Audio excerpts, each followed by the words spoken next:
As you guys know, there is a huge cultural push in order to fight against anime. And the reason being is that people are tuning away from Netflix, they're tuning away from DC Comics and Marvel Comics, and they're choosing actual entertainment, which is manga and anime.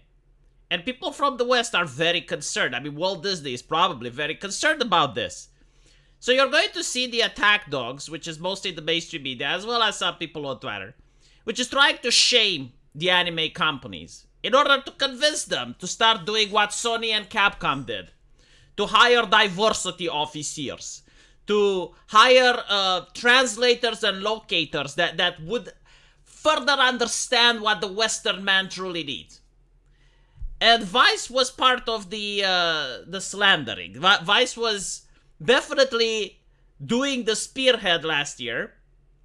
And as you can see, they released a documentary which was full of misinformation, which was full of inaccurate representations and even slander at the anime industry.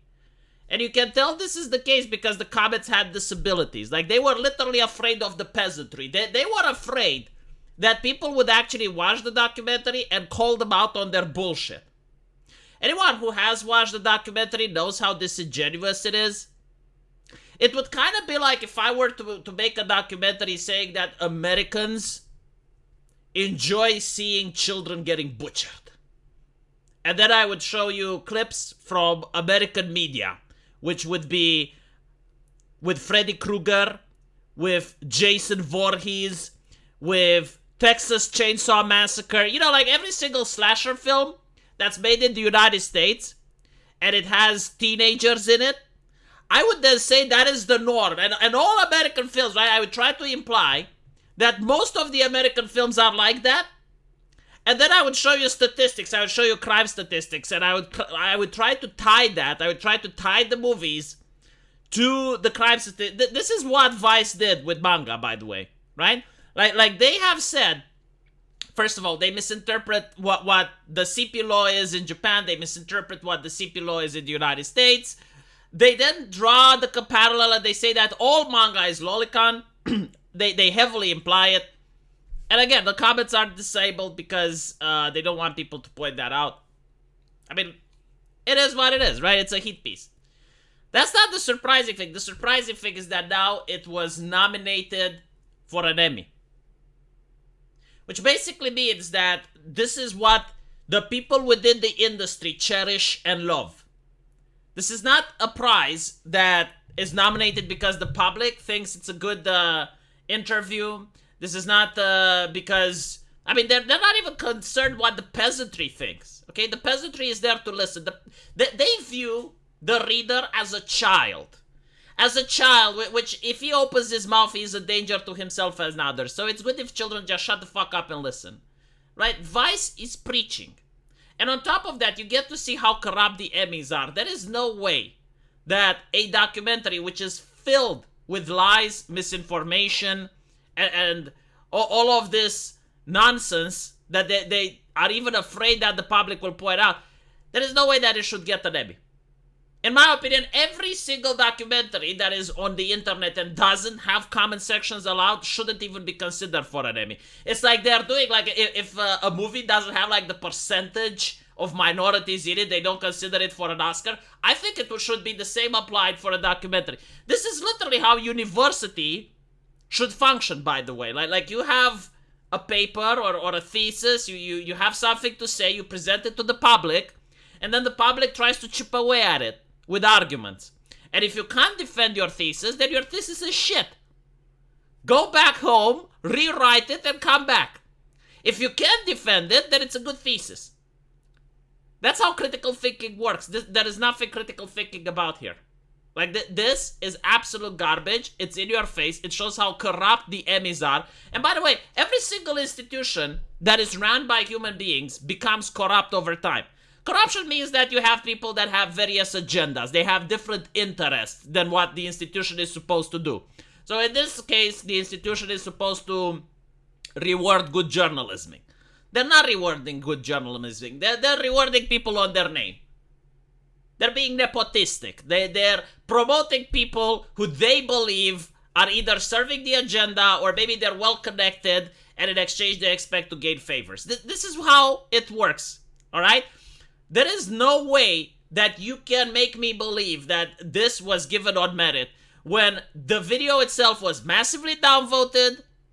People, when they could comment, either on Twitter, on Reddit, on 4chan, on every single website on the internet, were heavily against this. Even Japanese officials were against the documentary. They have not responded to a single critic. They have refused to debate a single critic, and yet they are nominated for an Emmy. How the fuck does that work? It would be funny if they got sued, honestly. Like, but the way they made it is like they're not attacking a manga. You know, they're not giving names, knowing that they may get sued. It would be interesting if they did get sued, because then the Emmys would look bad as well if they lost. You know, like, congratulations, you nominated for an Emmy, a documentary which actually pushed so much misinformation and disinformation that they got sued.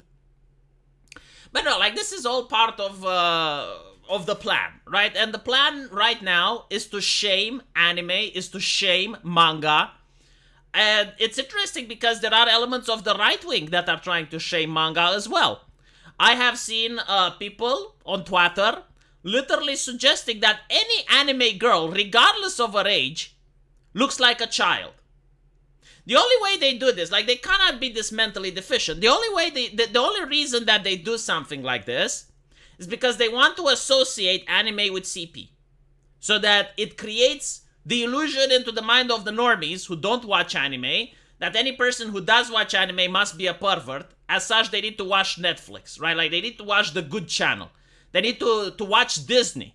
Like, Disney and Netflix are good. They do not make CP. Disney and Netflix are holy and sacred, right? You also get furries. Like, I noticed that furry art never gets criticized for some fucking reason. Like, that one is sacred as well. However, Debo, Shkushi, anime, Uzaki-chan, very problematic. If you have an anime girl with plump tits and a big ass, then you're going to get people, oh my god, you're such a coomer. Go touch grass. Ew, icky, disgusting. Why do people keep telling me to use drugs on the internet? I don't know. I don't want to touch grass. Okay? That's an American thing. Like in Romania, we don't do drugs. No. Marijuana, illegal. Okay? But anyway, if you like big booby girl, disgusting, pervert.